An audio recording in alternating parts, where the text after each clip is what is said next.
Hello, my name is Ashley Share. I'm the founder and CEO of ShareLove.Fund. Today we're going to explore Book 2, Verse 3 of the Bhagavad Gita. Book 2, Verse 3 reads as follows: Yield not to weakness. It does not suit you.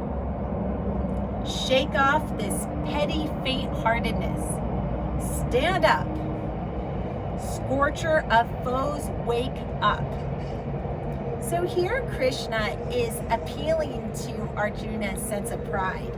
He uses words like unmanly, heaven-barring, and shameful dejection, which we learned in the prior line of scripture, to really kindle Arjuna's pride. Sometimes when we're really overwhelmed, if we kind of get mad at it, we can address it. So for example, like sometimes if your goal is you want to increase your cardio health and you just think, oh no, I'm tired, I don't want to get on the treadmill. If you're like, I don't know, kind of get mad at it. Like, you know what?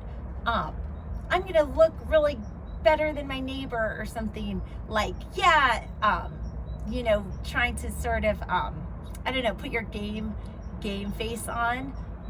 Sometimes that can sort of overcome the hurdle when things feel overwhelming and out of reach.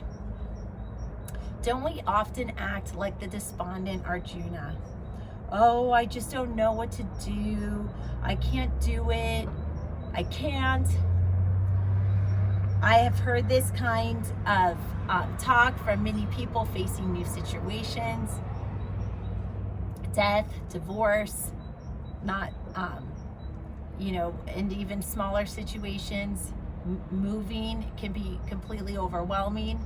But sometimes if you get a little mad at it, like, I'm going to pack up my stuff better than anyone else, you know, it sort of gets you into the offense and out of that defensive mode, which Krishna calls shameful self-pity. To get out of it, we can give ourselves mantras like, I can do it, or I have this capacity. And something about feeling provoked kicks the adrenaline in. So here Krishna has provoked Arjuna a little bit, saying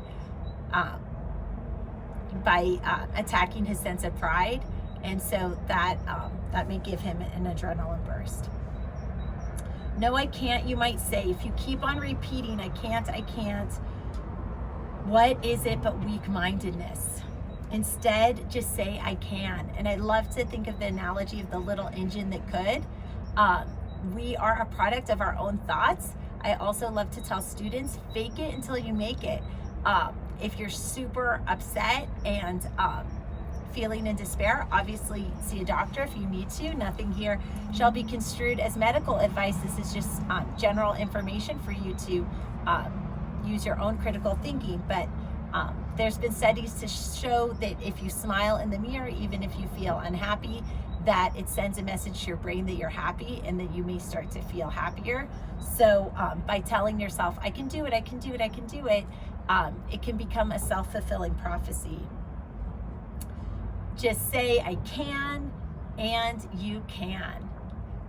Obviously, this is just general opinions. I don't know your specific situations, but I do know that in most situations, people have a higher chance of success when they believe in themselves, because it overcomes their frustration tolerance, and without realizing it, they just give that same project more chances and more attention and end up working harder at it. So that's why generally people who believe that they can solve a problem do solve a problem, not because there's some divine magic of saying I can do it, but it's just because they don't notice all the little failures. They use those as opportunities to optimize.